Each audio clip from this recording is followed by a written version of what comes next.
जिसके अंदर ऐसी बुद्धि आ जाए फिर उसको मंदिर जाने की जरूरत का है, मस्जिद जाने की जरूरत का है। जब सब में आप राम को देख रहे हो, जड़ चेतन जग जीव जत सकल राममय जान, तो जो सामने आ रहा है राम ही का तो स्वरूप है, तो जो भी मिल रहा है सब राम का स्वरूप है। तो जो सामने मिल जाए भैया राम राम, ददुआ राम राम, ये मामूली पावर न समझ लेना। सवेरे उठो, जौन मिल गया राम राम दादा, राम राम चचा, फिर तुम्हें मंदिर जाने की जरूरत नहीं है। ये कौन चीज है? तस्बीह चलती जाती है, इबादत होती जाती है। यह माला की गुड़िया है और ये नाम रख करके नहीं जपा जाता। 108, अच्छा पहले कहो 108 माला करो ना। अपनी मैं अपनी निजी बुद्धि की बात बता रहा हूं भाई। आप दरवाजे पर आ जाके 4 रोटी इनका खिलाओ, कहा मालूम भले ही आप 2 में अघाए जाते और 4 रोटी खवाओ, अब पहले ही तुम्हारा माहौल बिगड़ रहा है। तो भगवान के नाम के लिए कोई माला, कोई बात, कोई विधान, कोई जगह, कोई स्थान कुछ भी निश्चित नहीं है। जितना जो भी जिस भी दशा में ले पाओ, कोई नियम है? इतना नियम नहीं होता 108 झुरिया में माला बंद करे जप रहे तब है माला का जाप, ये नहीं है। बिस्तर में हम लोग गृहस्थ जन सारा दिन काम करते गए, मेहनत करते गए और बिस्तर पर लेट गए, तब परमात्मा की याद कर ले और राम राम राम राम राम राम करते करते सो जाओ। अब कहाँ सो गए थे? राम की गोद में सो गए थे। सवेरा होगा आपका सर्वथा सर्व मंगल होगा। तो भगवान का नाम बहुत पावरफुल है। अब ये बुद्धि में आ पावे, समझ में आ पाए, देखो ये विधान है, ये बात है। उल्टा नाम जपति जग जाना। वाल्मीकि जी नंबर 1 के चोर, उचक्का, डाकू, गुंडा, बदमाश, जिनके मुंह से राम का नाम महात्मा लोग सिखावे राम राम बोल और निकले ही ना राम राम बोल। अच्छा संत का काम क्या होता? संत का काम यही है, उमा संत का यही बड़ाई। मैं विभीषण महाराज, विभीषण को रावण ने लात मार दी, लात मार दी। और विभीषण क्या कर रहा है? विभीषण ने पैर पकड़ लिए, बोला तुम पितु सरिस भले ही मोहि मारा, तुम पितु सरिस भले ही मोहि मारा, लेकिन राम भजे हित नाथ तुम्हारा। आप मेरे पिता के तुल्य हैं, बड़े भाई हैं, आपने भले ही मुझे लात मार दी, कोई बात नहीं है, लेकिन हित की बात यही है महाराज जी, राम भजे हित नाथ तुम्हारा।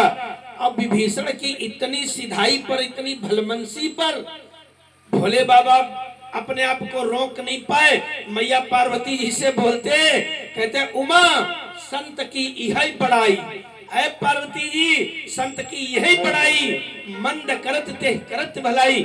जो तुम्हारा कुछ बिगाड़ भी जाए, कहा तो ककरी चोर कटारिन, देसी कहावत समय बनी, वही तो मंत्र है, सूक्तियां है। ककरी चोर का कटारी मारा जाए, यानी गलती कर भी गया क्षमा कर दीजिए, क्षमा कर दीजिए उसको। तो आप संत हैं। देखो सबसे बड़े संत जन कौन? गृहस्थ लोग। हम लोग जो दिन भर मेहनत करते हैं और जो हमारी जिम्मेदारी दी गई है, भगवान ने जो भी काम हमको सौंपा है उसमें मेहनत से हम काम कर रहे हैं, परिश्रम कर रहे हैं, यही भगवान की अनन्य पूजा हो रही। ये कहीं भगवान नहीं कहते कि तुम पहाड़ पर चले जाओ, कंदरा में खोह में बैठो, माथा रंगाओ, लाल कपड़ा पहनो, पीले कपड़ा पहनो, कोई मतलब इससे नहीं। अरे आपने जाना, हजारों बातें जानते हो। रविदास जी महाराज, संत रविदास जी महाराज जूता गांठने का काम करते, अब पंडित जी एक निकल करके जा रहे थे और उनका जूता टूट गया। रविदास जी के पास पहुंच गए, ये हमारा जूता सही करो। जूता सही कर दिया। संत रविदास पूछ बैठे, महाराज जी कहाँ पधार रहे हो? तो पंडित जी ने कहा कि गंगा स्नान जा रहा हूं। एक कौड़ी निकाली संत रविदास जी ने कि महाराज जी गंगा जी में जाना तो एक कौड़ी मेरी गंगा जी में समर्पित कर देना। अब ये स्नान करने के लिए गए पंडित जी, और जब नहाए हुए स्नान ध्यान करवे याद आई तो वो कौड़ी निकाल लाए रविदास जी महाराज की। कि हे गंगा मैया, ये रविदास जी के द्वारा दी हुई कौड़ी आप स्वीकार कर लो। इतना कहना हुआ कि गंगा जी के अंदर से साक्षात हाथ प्रकट हो गया ऊपर, लाओ लाओ। वो कौड़ी हाथ में लेकर के मां गंगा अंदर चली गई। पंडित जी वापस जब तक मुड़े, अंदर से आवाज आई, ठहरो ब्राह्मण देवता ठहरो। फिर दूसरा हाथ अंदर से निकला, ये एक कंगन लिए जाओ, ये भेंट स्वरूप रविदास जी को, संत जी को सौंप देना, जाकर के कहना कि गंगा मैया का प्रसाद है। अब वो कंगन लेकर के पंडित जी मन में पाप आ गया, छोटा बड़ा ये हमेशा भेदभाव समाज में चलता रहा।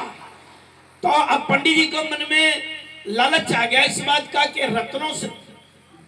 रत्नों से जटित है सुंदर सा कंगन, चलो ले चले राजा साहब के यहाँ, रानी साहिबा को इसको भेंट दे दे, सौंप दे, तो इसके बदले कुछ इनाम मिलेगा। इका कौन दे है जाए, अब वो जानता भी क्या है।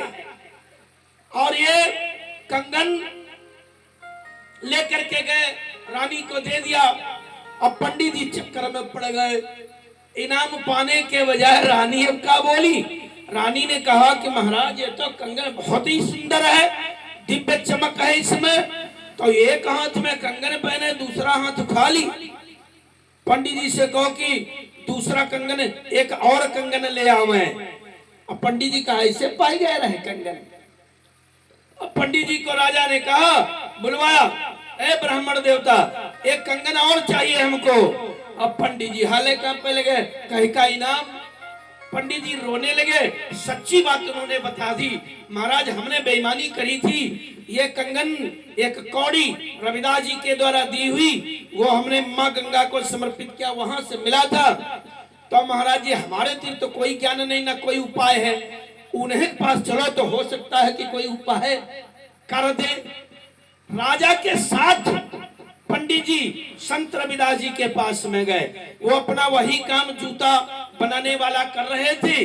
और देखा आगे राजा साहब खड़े रहे, महाराज जी पैरों में लौट गए, आप यहाँ कैसे आ गए।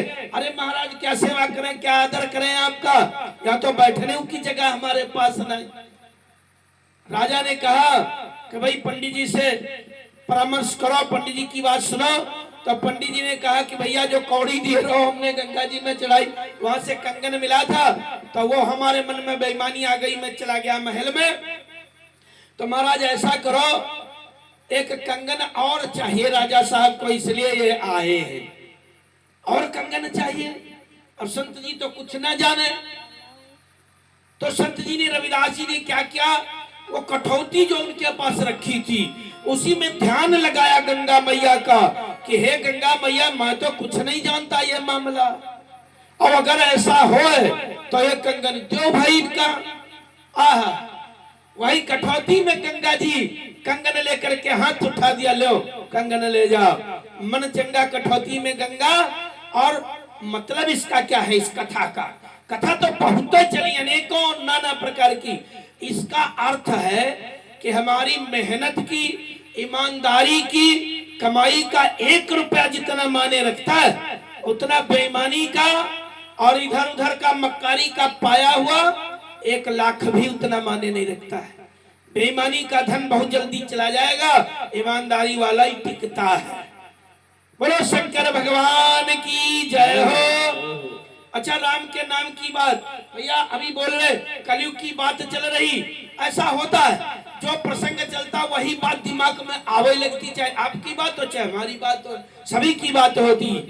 तो नाम की बात है, कलयुग केवल नाम आधारा, सुमिर सुमिर नर उतरे पारा।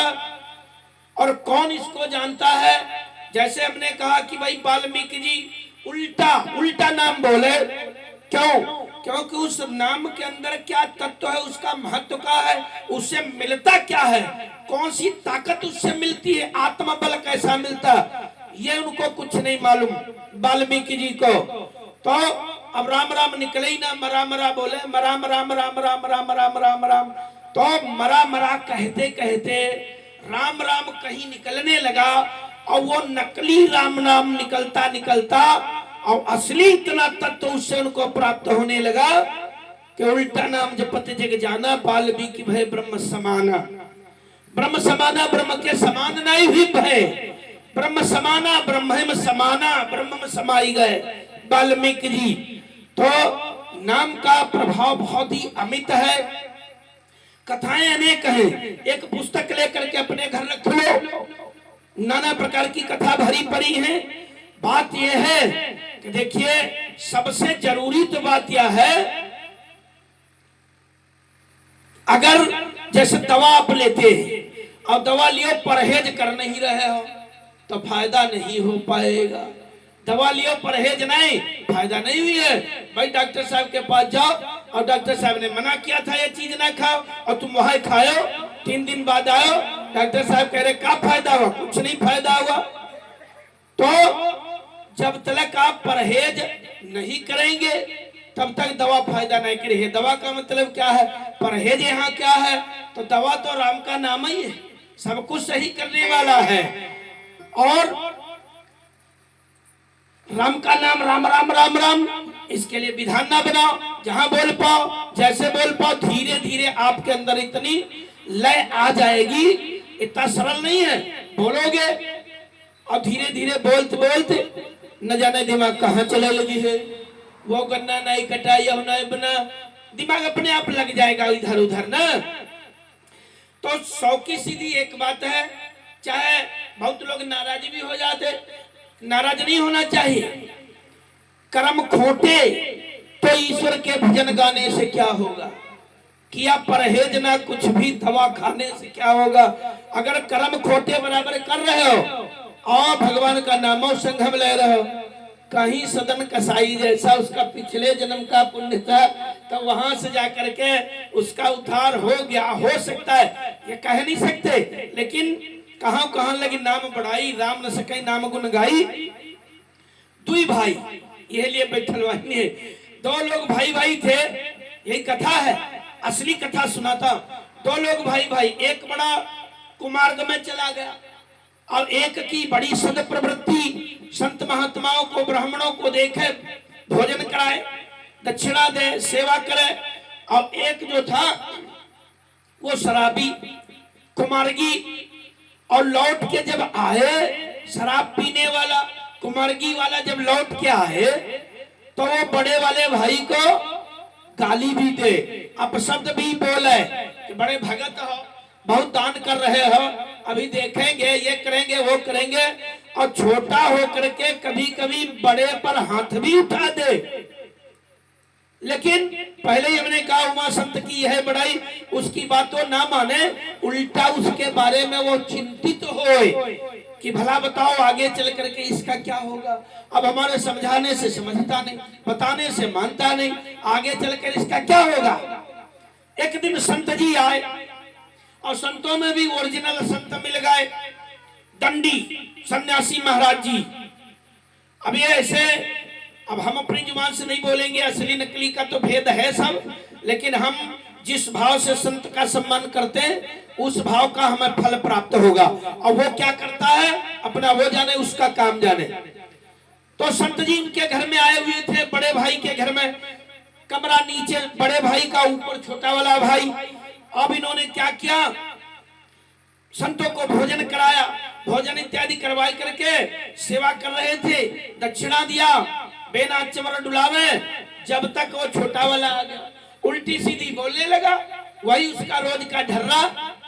तो संत जी ने देखा कि बड़ी दुख की बात है, ये कौन है। बोले महाराज मेरा छोटा भाई है, कहीं से कुसंगत में पड़ गया, अब इसकी ऐसी दशा है, तो महाराज जी इसके लिए चाहता हूं कि कुछ इसका कल्याण हो जाए। तो दंडी स्वामी जी ने कहा, संत जी ने कहा अच्छा ऐसा करो इसको नीचे बुलाओ। तो बड़ा वाला भाई रहे, तो बड़ा वाला भाई बोला कि महाराज इसको नीचे बुलाएंगे तो ये हम पर वह चपट कर दे है, अब हमको मारने लगेगा। न कोई चिंता न करो। अब जैसे ही संत लोग बाहर निकल कर खड़े हुए, 2 3 4 लोग, वो ऊपर से आ गया, तीर ऐसा छूटा आ गया, और दंडी महाराज जी अंदर थे और उसको बुलाया यहाँ यहाँ। अब पकड़ करके उसका हाथ और पटक दिया इसको। खाए पिए संत जी तगड़े खूब, और पटका इसको और पटक कर बैठ गए छाती पर, मारा एक चपोटा, रखा झापड़ इसको, मार डालेंगे नालायक कहीं के। बोल राम राम, अब राम राम बोल। अब वो क्या करे, डर में जब मार खाएगा तो सारा नशा दूर हो गया, उसका कम पड़ गया, तो राम राम बोल दी। संत जी ने छोड़ दिया, जाओ, कहा जाओ, अब इसकी दुर्गति नहीं होगी, दुर्गति नहीं होगी, छोड़ दिया। संत के वचन थे और उसको छोड़ दिया। अब दुबला पतला नशा करने वाला, कुछ दिनों के बाद शरीर शांत हो गया उसका, परलोक में सिधारा। तो वह हिसाब किताब लग रहा है, तो हिसाब किताब यही लगा। और संत जी ने ये कहा था कि जा, 2 बार तूने राम नाम बोला है, इसके बदले में कोई कुछ भी तुझसे कहे तो बदले में इसके कीमत मत मांगना, अपने मुंह से न मांगे कुछ। और बोले हो जाओ। अब उसका यही हाल दूसरे शरीर में प्रविष्ट हो गया। अब वहां यमलोक में हिसाब किताब लग रहा कि पुण्य तो इसने किया ही नहीं, जिंदगी में 2 बार राम राम बोला है। तो यमराज जी ने पहले पकड़ करके इसको धर्मराज जी के सामने पेश किया कि महाराज ये 2 बार राम राम बोला है, तो इसको, इसके बदले में इससे पूछो जो कुछ लेना चाहता हो, इसको 2 बार राम राम के बदले, बोलने के बदले जो पुण्य मिले उतना इसको सुख दे दीजिए, बाकी तो नरक ही इसको भोगना है। तो उसने कहा, ये धर्मराज ने कहा, हाँ बोलो भाई, राम राम के बदले 2 बार राम राम बोलो, इसके बदले क्या चाहते हो? उसने कहा महाराज हम कुछ नहीं जानते, आप ही जो कुछ चाहें इसके बदले हमको दे दे।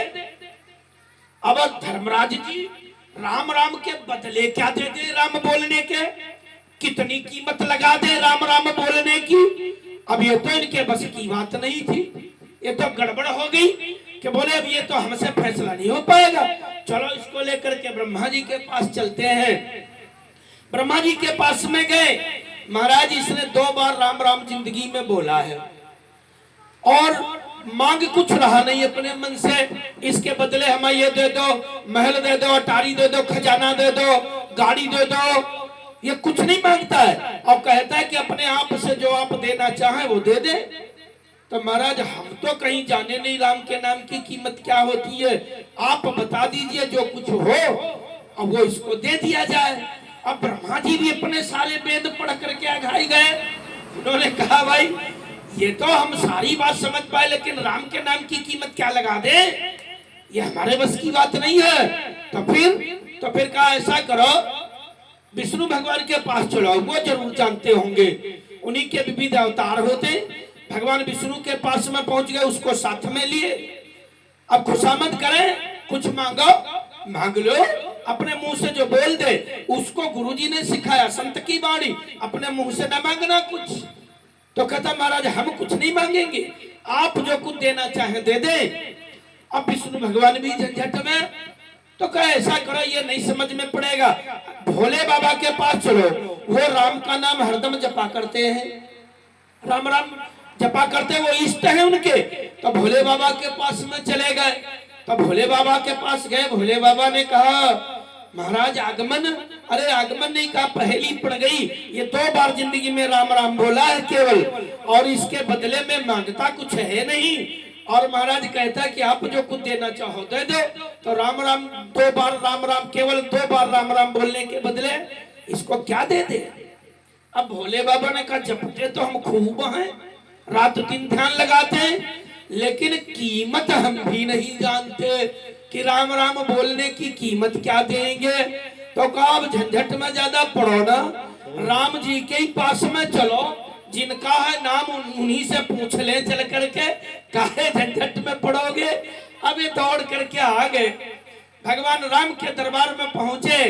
तो जब राम के दरबार में पहुंचे, सारा प्रश्न रखा, तो भगवान राम ने कहा कि इसको मेरे पास ले आओ। पहले अपने पास बुलाया, अपनी गोद में बैठा लिया उसको, और राम ने कहा कि कीमत तो बहादुर हम भी नाम की नहीं जानते, लेकिन इतना जानता हूं कि ये राम राम 2 बार जिंदगी में बोला था, आज उसी का इसका पुण्य है जो मेरी गोद में बैठा हुआ।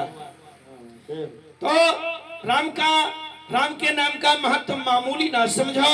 अब यह है दया जिस पर हो जाए, जितनी दया होती रहेगी उतना मजा आता रहेगा, और जब मजा उसमें आता रहेगा तो फिर जिंदगी का मजा आ जाएगा।